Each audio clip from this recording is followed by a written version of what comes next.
to the BumbleKast, everyone. I'm your host, Ian Flynn, the Bumble King, and joining me as always is the leader of the mighty Bumble Crusaders, Kyle Krause. To crusade away. What's their catchphrase? Somebody help me. Please join our Patreon. Oh, I'm talking about the Mighty Crusaders catchphrase, not our catchphrase. They don't have one. They don't need catchphrases. They stand on their own merits. That's their catchphrase then, right there. We don't need catchphrases. We stand on our own merits. Sounds perfect to me. And meanwhile, our catchphrase is, please join our Patreon. Nothing more heroic than that. How are you, sir? I'm doing all right. How are you doing? I'm busy. We're doing this. Super excited because Mighty Crusaders #1 comes out next week, December 6th, and we have a special guest to commemorate that, but I'm getting ahead of myself because we got a BumbleRaffle to do. Sure thing. We just got off Thanksgiving and we're ready to give away more stuff. Because we've had all the stuffing we could take. Bada-bum-bum. Yes, exactly. Now, the BumbleRaffle is a contest we have every episode where you can win a free special prize from us. Our patrons over at patreon.com/BumbleKast get automatically entered into every drawing. If you are not a patron and you want to enter in, just email us at BumbleKast@yahoo.com. Everybody's got the same chances. It's just the patrons get to be entered automatically, and everyone else has to write in every time. So this show's winner is... Mike B. Congratulations, Mike. We will get in touch with you ASAP. All right. So, you know what? I'm too excited. Let's just blaze right into the main topic. Let's do it. And now we move on to our special, wonderful segment of the show where we have a very special, wonderful guest, Kelsey Shannon. Yay! Welcome to the show, sir. How are you doing? Oh, doing great. Thank you for having me. Oh, we're so glad you can make it. So, for the folks who do not know who you are, tell us a little bit about yourself. Who are you? Where are you from? What makes you, you? Well, my name is Kelsey Shannon. I'm a comic book artist. I've been drawing and coloring and inking comics for close to 20 years, I guess. My big claim to fame, I guess, if you can call it that, was doing a book called Bastard Samurai with Mike Oeming and Miles Gunter, probably 15 years ago at Image. And since then, I've just been working just anywhere the paychecks come, DC, Image, IDW, just all over the place, sort of a jack of all trades, you know. I just enjoy comics, so wherever the work comes, I'm ready to go for it. I know how that goes. And of course, right now you're working on Mighty Crusaders with Archie Comics and me. Oh yeah, this is a blast. I mean, I started here helping out a friend coloring, and then I just enjoyed myself so much. I made it a point out of saying every time I talk to one of those guys, I'd love to stick around, and they're like, how are you doing? I'm like, I'm doing fine. I'd love to stick around, so they were so good to me. And I've had some on and off experiences in the business. So once I find something good, I really like to stick with it. And thankfully they've been great. And now we're coming into this book, which is the Mighty Crusaders, which I must admit I didn't know too much about, but I'm learning as I'm going because I'm having to do a lot of research and they're a blast. I wanted to do something in the vein of like 90s superhero books, which is when I kind of came in, but learning more about Golden Age stuff and even Silver Age, I'm growing to be much more of a fan of like that stuff. And one of the great things about the Mighty Crusaders themselves is it's got all the fun stuff of Kate books that we grew up on. But because it's not had the long runs like some of the other DC Marvel mainstays, there's these nuggets of awesome bits that you can just spin out of, and you don't have to worry about slogging through 30, 40, 50, 70 years of continuity to know what's going on. Oh, yeah. Well, and I was talking to somebody the other day about this, about how, this is such a unique thing because everybody seems to know Mighty Crusaders in some form or another, but and they have some opinion of it because it's been done in so many different companies in so many different ways. But in reality, it's such a unique opportunity as an artist in comics to want to do something like this because you can leave a mark on the industry a lot easier on a book like this because everybody, I mean, there's been hundreds of artists doing Batman and Justice League and all this, but there's really only been a handful of people do Mighty Crusaders. Mm-hmm. So it just seems like such a better opportunity to do something, one, maybe something nobody's seen before, but hopefully something that feels comfortable to everybody, and like, oh, this feels like stuff I loved, but different. Exactly. And I've seen what you've done with issue 1, and it's freaking gorgeous, start to finish. Thank you. I mean, I'm responding to the script. I mean, quite honestly, I not to do a little brown nosing here or anything, but I respond to the script, and like the work generally comes out of that. So if it's clear and good and there's great pacing and good acting, I pick up on all of that and try to translate that. So, there you go. You did such a wonderful job, sir. Thank you. Now you did all the line art, right? Both pencils and inks? Yes. Yeah. Okay. And do you do those traditional or do you do those digitally? When I started, it was traditional, but I was one of the early adopters of digital drawing. There were a few other guys kind of playing around with it, but I do everything with right now. I used to started with pen and ink and moved into Photoshop for coloring, and then started figuring out how to draw in Photoshop, and then just recently, within the last year, graduated to Manga Studio, which is now Clip Studio, and that is just fantastic for inking and comic booking, and it's awesome. Now, are your pencils digital as well, or do you do those on the boards? 100% all digital. Oh, everything wow. From square one onward is all digital, which is it's crazy in some respect because if you think about backing up all this digital content, especially like, okay, for Mighty Crusaders, I want to be on this for at least the next 5 years, so you can imagine how that quickly that will back up, all this stuff. So back in the day, you just have a flat file. And of course that got annoying because you have pages and pages of comics stacking up in your closet, but it's the same way in digital, You right, got so files and files stacking hard up. drives instead of a fort of paper. Mm-hmm. That's why it's real important to get into print, and print is where the real addiction lies. Because when you have print, it is saved for as long as those books are around. Mm-hmm. But the beautiful thing about doing things digitally is that Control Z. Oops, wrong line. Boop. Yeah. The undo function is handy. Yeah, they have the history, which goes back quite a bit, enough that you can save some mistakes. But I find myself lately, because I'm having to move so much faster on a monthly book, embracing mistake, and trying to fix things like you would with whiteout or something, where I'll just switch over to the clear brush that kind of. It works just like the regular ink brush, but it'll take away.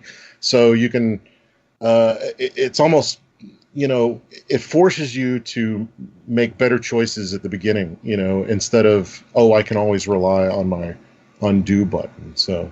Mm-hmm. Now, since everything is digital and you're doing it all yourself from the same file, do you find that you're doing lighter pencil work and then refining everything in inks, or do you try to get everything down first on the pencil and then just refine when you get to the inks? Yeah, as you go, at least for me, as I go, I get more comfortable with like these characters. For instance, when we started the first one, I was doing really detailed layouts. So I mean, they're basically my pencils, where every bit of information I can get into this tiny little drawing I'll do that so that I can just blow it up in ink and I don't have to worry about, am I doing too much detail or whatever. So I try to stick to that. But as we're going and I'm getting more comfortable with these characters and I'm finding out their little nuances and how their hairlines are and, how, all the little details of their eyebrows and eyelashes and every little thing, I start to just do quick little gesture drawings that have loose, circles for mouths and eyes and, and then I'll just go in and quickly fine tune that with, ink. But I'm still one of those guys that I'm still nervous. I used to do the real detailed pencils, when I started. I was inking with pencil, as they say, and not trusting the inker, but right. I never had an inker. It was always me, so I was always just really obsessive over every detail. So it's been nice letting go and just kind of embracing the happy accident. So, what's the average file size of these pages when you send them off to Matt to be colored? Oh gosh, that's a good question. I'm not sure. I think they can run between 3 and 6 megabytes, maybe, because they're inks. They're I sending him full size 11 by 17.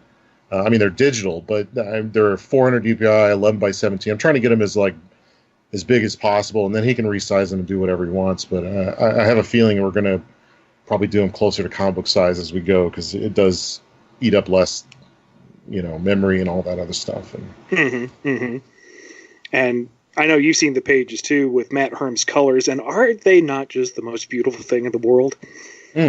I really love how he's doing this flat style, more animation with cuts and less grads, and I'm a real big fan of that, because I love that painterly stuff, like Laura Martin and all those guys doing the really super highly detailed painty stuff like at Marvel. But, oh man, that just eats up time. And to be honest with you, I mean, people, they do notice that, but it's not as important as people put emphasis on. I mean, it's not that important. I mean, it's beautiful. And I personally would save that for covers and let that interior stuff just be about communicating story, just banging out story, make it fast, like the old school, stuff. I mean, it wasn't so precious. But yeah, Matt stuff. Oh, going back to that, I love just how vibrant and bright and just in your face all of it is. And then I was all nervous because a lot of it takes place in daytime, and I was like, oh, how's it going to handle nighttime in caves and all the stuff that we got later on. I'm probably doing some spoilers. I probably shouldn't. You're fine. So far, so good. Well, he does, darkness and stuff really well. You can still see everything. I tend to go too dark when I color. Like when I'm doing dark, it's like dark, and then when it prints, you're like, I can't see anything. Pardon me, I'm cussing now. I'm getting a little loose here. That's fine. But he does it like the way the Europeans do it, where darkness is not what would that be? A value? It's not light or dark. It's a color change. It's cools and cool colors and shades of purples and blues and grays and things like that. So you're still able to see everything. He lets the black placement of the inks be the darkest darks, so right. Which is the way it should be. I mean, that's what it's for. So yeah, he's awesome. I'm really happy with what he's doing. And that makes me want to do more, better. Like the second issue, which I'm working on right now, I'm specifically doing things just to see what he will do. And see, on my end, as I'm writing it, now that I have a better idea of what you can do and how you're rendering the characters, I can write with you specifically in my mindset. Oh, that's great. And then I can play to your strengths, and then we all feed off each other, and it looks even better. And this is why I love comics, man. Oh, yeah. Just this. Well, and that's what I love about this idea too. This one thing. I mean, there's so many books out there right now, and I must admit, I'm not really fluent in everything that's going on, but I try to keep up with what's happening. But it seems like you have runs of about 6 issues between teams. Writers tend to go a little bit further, but like when I came in, it was about teams doing, 20, 50, 100, issues with fill-ins and stuff. But you got used to this voice of this team, that eventually they work in harmony, and they're putting out stuff. And it seems like we don't get to that sweet spot where these teams have worked together long enough to do really unique things. And it's all so designed and that's what I love about this project is it feels like old school. It feels like, oh, we're just going to throw these guys together and we're going to crank out books and we're going to see what happens, and it's just fantastic. I love it. I hope we go for a long time because the plans that I have. Oh, if the things I could tell you. But we don't want to get too ahead of ourselves. Without getting too spoilery. Mm-hmm. No, go ahead. Well, I just have to give it up to Archie. I mean, they're very smart. I think they'll know if the plug has to be pulled, but it really feels like they're willing to take a shot on doing something just fun and classic, and it's not trying to say anything except for here's some entertainment and a great story, and here's some cool characters, and let's see what they're up to every month. Exactly. That's what I like about comics. That stuff. Now, without getting too spoilery, you had to redesign the team because it's kind of a new take on the property. It's a semi-continuation of what we had going on in New Crusaders, but it's its own thing. It stands on its own 2 legs. Mm-hmm. So the characters that we have are inspired by what came before, but they are their own incarnations. So that's got to be a tricky nut to crack because you're told, here are these iconic characters. Here's how they're known to look. Make them new, but not too new. Well, I wasn't that familiar with I guess it was your last incarnation, the New Crusaders, and they didn't really provide me with a lot. They just kind of threw me in the deep end, which was great because I tried to do costumes that it seems like today and even in the 90s everything was. Well, in the 90s, everything was pouches and like boots and jackets and, gun belts. Accoutrement, and then you have today, which is sort of inspired by the movies where everything is very layered and thick and like you could tell it's this, heavy costume. And they're getting back to, basics actually, but there was this period where everything was very, for lack of a better term, Mad Max, in a way. Everything is leather, heavy leather, and But I wanted to go back to, I keep having that Teen Titans, George Perez Teen Titans ringing in my ears when you guys first approached me with this, and or I guess Alex approached me, and that is like traditional. Skin tight, spandex, maybe that doesn't work in movies, but it works great in comic books. It's very simple.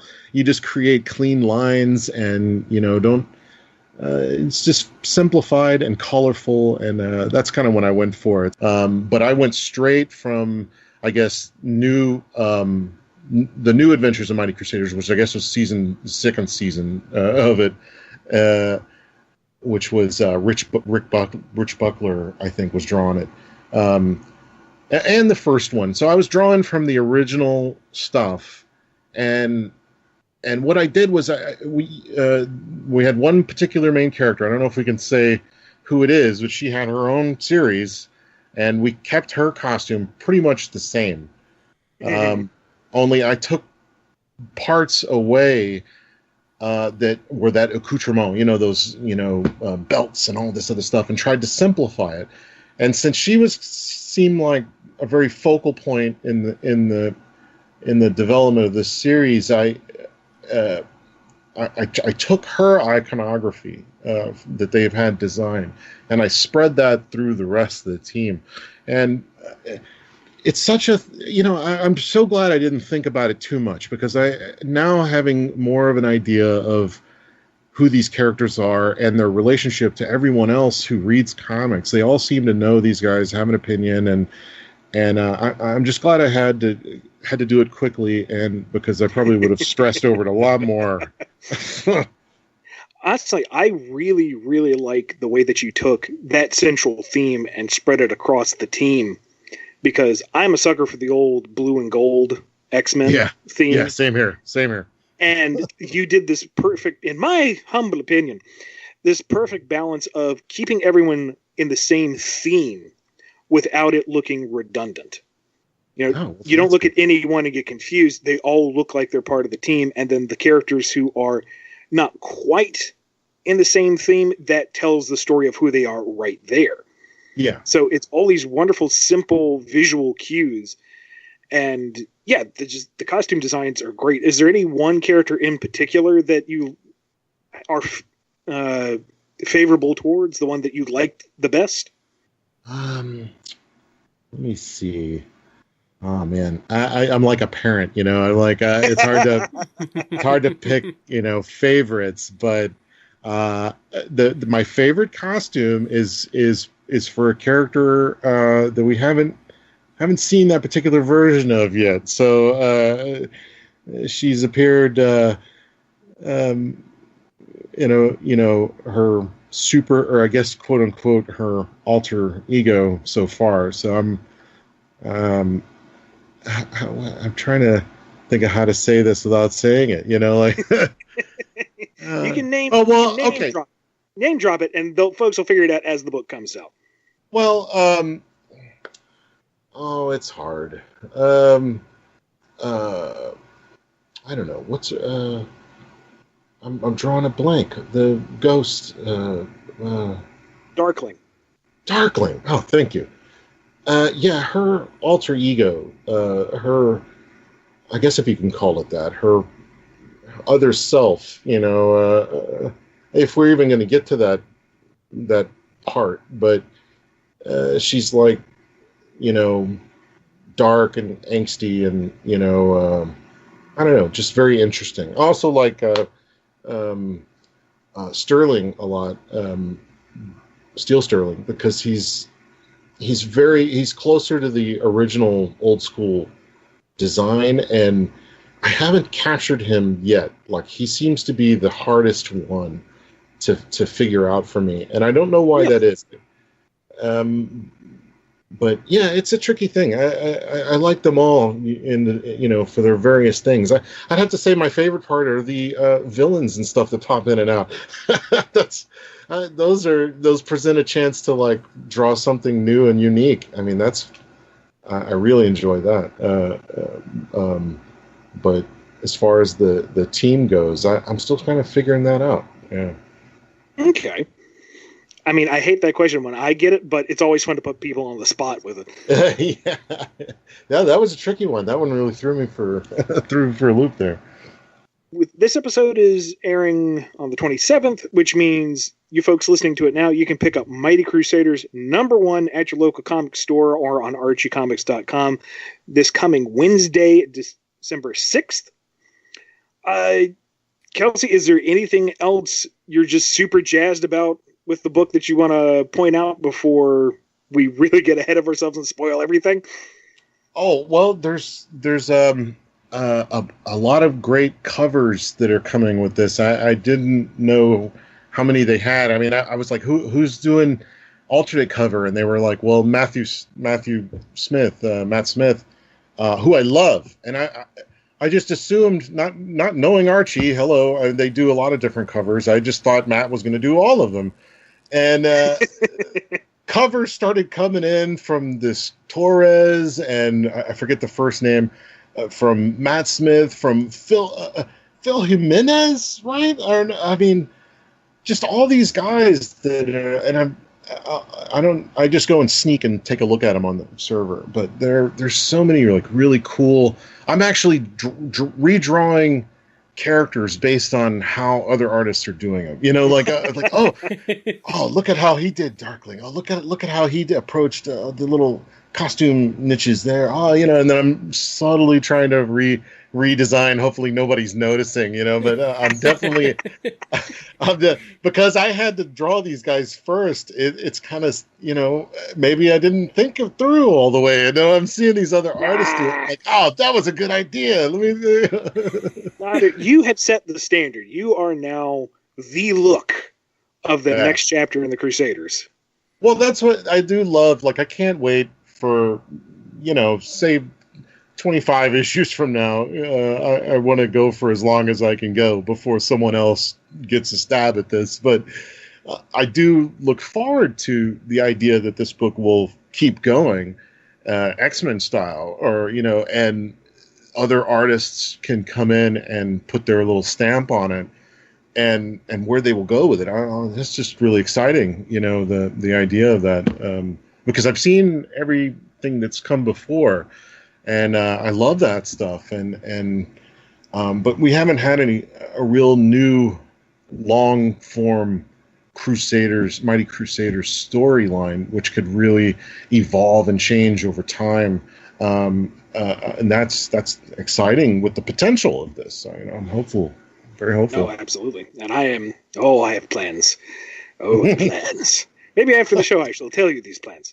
Anyway, stick around. We're going to have a plug in a minute. But now Kyle and I are going to move on to... Now, normally in the show, we would have space for an ad by one of our patrons or a listener. We don't have anybody right now, but if you want us to promote something on the BumbleKast, just head over to patreon.com/BumbleKast and buy yourself some ad space. That's right. Let's get into some Q&A. If you want to ask your questions for the Q&A, hit us up via email at BumbleKast@yahoo.com. On Twitter, you can use the hashtag BumbleKast and either tag at IanFlynnBKC or at KyleJCRB, or both. Or you can leave your message over on Patreon, whether it be in the comments or as a private message over there. All right, now it's time for some standard Q&A. This first one comes from Corey S. When it comes to Sonic number 174, was the Hershey/St. John cameo really a mistake? If so, how long was Hershey supposed to be undercover since Sonic 134 or 142 when she made a cameo in Amy's story? Oh, shoot. This is going back way back in the past. Yeah, this is going back pretty far.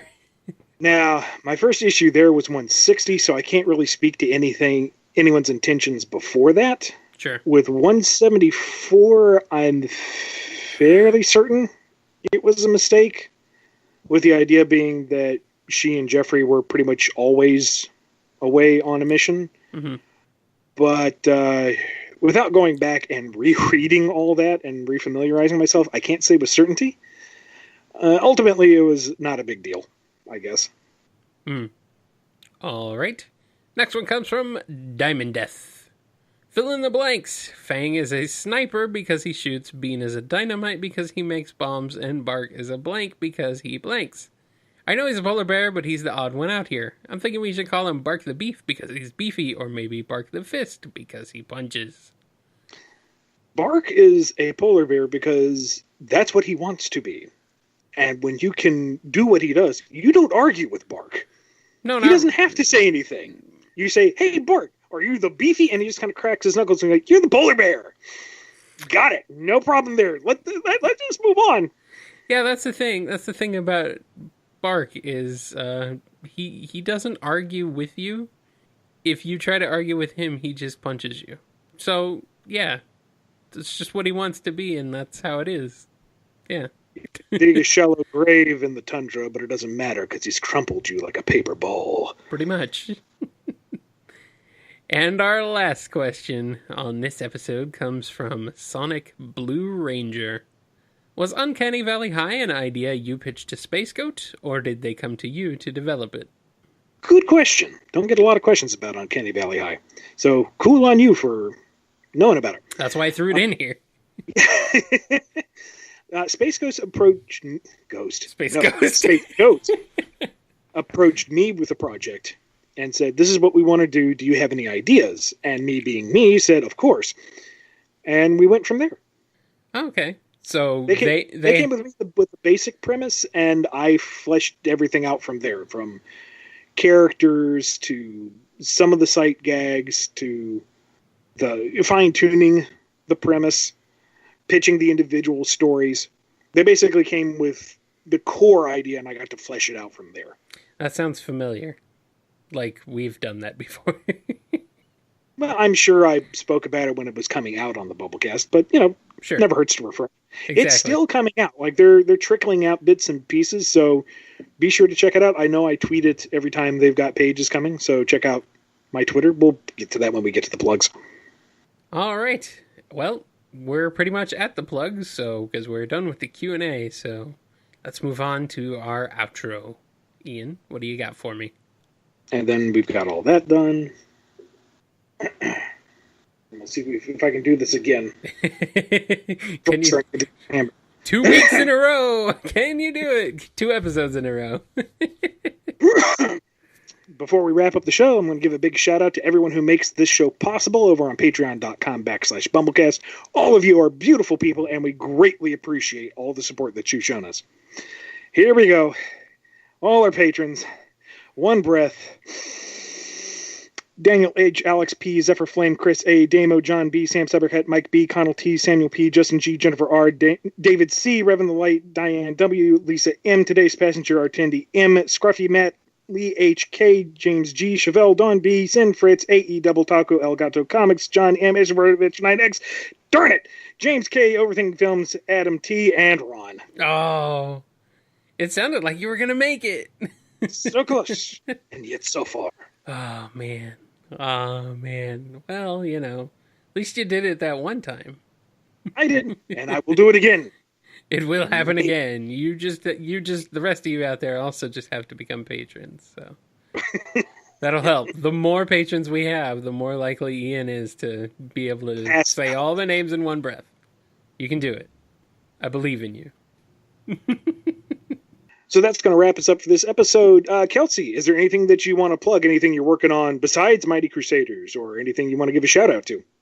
Other than Mighty Crusaders, which is an ongoing, I also have another ongoing series at Image called Dark Fang with an old longtime collaborator. We worked on Bastard Samurai, Miles Gunter, and that's coming out November 15th. And the first issue of that. And that's about a vampire that takes on our world's ecology problem on her own, I guess. So it's an interesting story, a new take on vampires. Never heard from quite like it, but yeah, check it out. And is there anywhere online folks can find you, portfolio, social media, that sort of thing? I'm all over the place. I got the DeviantArt, RoboWorks at DeviantArt, whatever. I got the Facebook and I'm all over the place. You can find me. Just Google Kelsey and. Yeah, you can find me. I'm out there. Kyle, where can the fine people find you? You can find me right here on the BumbleKast or at KyleJCRB on Twitter, or you can head on over to kngi.org where you can find archived episodes of the BumbleKast along with my other show, Nitro Game Injection, which is a video game music remix show that I host every Saturday at 7 p.m. Eastern Time, live streaming on 8bitx.com. And what about you, Ian? You can find me at bumbleking.com. That has all my current projects and my body of work, or on Twitter at IanFlynnBKC. And that's it. All right. Thank you again, Kelsey, and thank you, everyone, for listening. We'll see you next time. And now we move on to our special, wonderful segment of the show where we have a very special, wonderful guest. Me? Kelsey, what's your last name? I can't remember. Shannon. Thank you. Jesus Christ. We're professionals here. This is why we edit it. Okay. Pick up in 3, 2, 1. Hi there, and thanks for listening to the BumbleKast. If you liked our show, be sure to hit the subscribe button and consider supporting us on Patreon. We have some great rewards as well as big plans on how to make the show even better. Also, rate and review our show on iTunes. It gets more folks listening and helps us out, so we definitely appreciate it. Original music composed by Ken Coda Snyder, used with permission. Find more of his music at bc.s3m.us and find the theme song at noisechanradio.bandcamp.com, available as a pay-what-you-want download.